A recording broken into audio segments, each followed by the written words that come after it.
4-5 months back మనం ఒక కాన్ఫరెన్స్కి out of country వెళ్ళాం. ఆ రోజు రాత్రి లైట్గా ఫీవర్ వచ్చింది. పక్కనే ఒక హాస్పిటల్ ఉంది, వాకబుల్ డిస్టెన్స్ అన్నారు. నడుచుకుంటూ హాస్పిటల్కి వెళ్ళిపోయాను. కొంచెం చాలు సార్. ఆ హాస్పిటల్ చాలా డీసెంట్గా ఉంది. అక్కడ ఒక స్టాఫ్ అటెండర్ నన్ను స్ట్రైట్గా డాక్టర్ దగ్గర తీసుకువెళ్ళి స్కాన్, బ్లడ్ టెస్ట్ అని ఒక స్లిప్ రాపిచ్చి నన్ను ల్యాబ్కి తీసుకెళ్ళాడు. విద్యా గారు, ఆ టెస్ట్లన్నీ ఫినిష్ అయిన తర్వాత పక్కనున్న ఫార్మసీ నుంచి ఆ మెడిసిన్స్ అన్ని తెచ్చిచ్చి ఏ మెడిసిన్ ఏ టైంకి తీసుకోవాలనేది క్లియర్గా ఎక్స్ప్లెయిన్ చేశాడు. నేను అడిగా, ఈ టెస్ట్కి, మెడిసిన్స్కి, డాక్టర్ కన్సల్టేషన్కి ఫీ ఎంత అని. ఇట్స్ అబ్సల్యూట్లీ ఫ్రీ అన్నాడు. నేను సీఎం అని తెలిసేమో అనుకున్నా. హౌ డు యూ నో మీ అని అడిగా. హూ ఆర్ యూ సార్ అన్నాడు. అసలు ఇది గవర్నమెంట్ హాస్పిటలా లేకపోతే కార్పొరేట్ హాస్పిటల్ అని అడిగాను. It's just a hospital sir అన్నాడు. అందరికీ ఇదే ట్రీట్మెంట్ అన్నాడు. సిక్కేసింది సార్ నాకు. 4 రోజులు నిద్ర పట్టలేదు.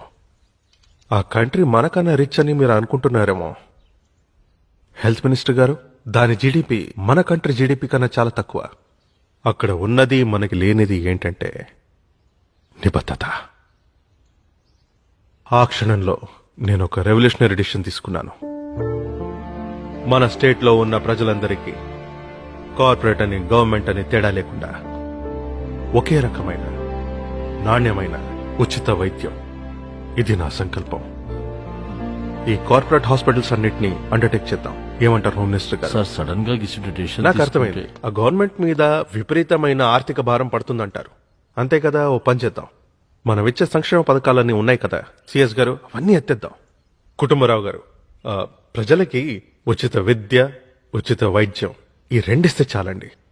వాళ్ళ బ్రతుకులు బాగుపడతాయి.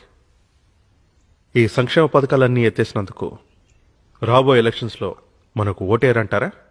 ఓడిపోతామా? పోతే పోనివ్వండి, జనం బాగుంటారు కదా. అది చాలు. ఉచిత వైద్యం, ఇట్స్ మై డిసిషన్. ఈ బిల్ని మనం పాస్ చేస్తున్నాం అండ్ ఇట్స్ ఫైనల్.